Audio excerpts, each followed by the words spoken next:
not sure where to start. How is this different from any other platform? I think this hasn't been attempted in doing this sort of gameplay before, I think, not in this way.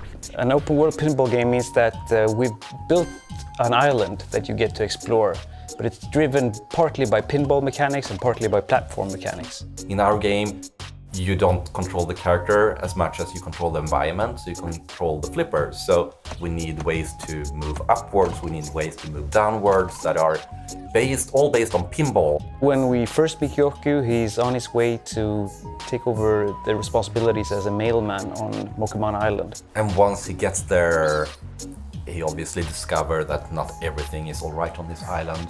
You arrive at the old post office, which is in complete disarray, and that's where you start to explore and meet all the characters that live on this island. A lot of the different characters, they come from different inspirational sources, of course. The pterodactyl is more of a word pun because we could name him Post-pterodactyl, which is funny to us. On this island there are these fishes that live in the ponds, and you could sort of wear them as pants. So you just pull a fish on your pants and then you swim with it.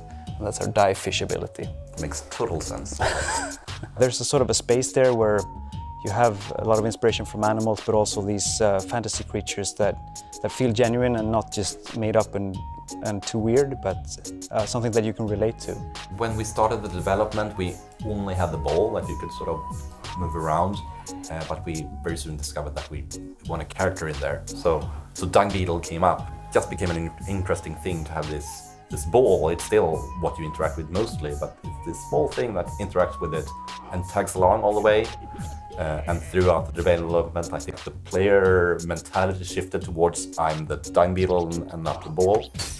We want people who play this game to come into this beautiful world and be able to explore it. We want every player to be able to play the game in their own kind of pace.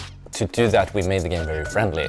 Jens is a programmer and designer, and I'm an artist and somewhat of a designer as well, and the other guys as well. We share the design responsibilities on a lot of these things, and everybody has a stake in the finished product as well. So it's important that it's kind of a democratic thing. It's a very fluent design process where everything is in flux, I guess. Nothing ever gets decided. It's a process for everything. It's a process. Should we try that again? Yes.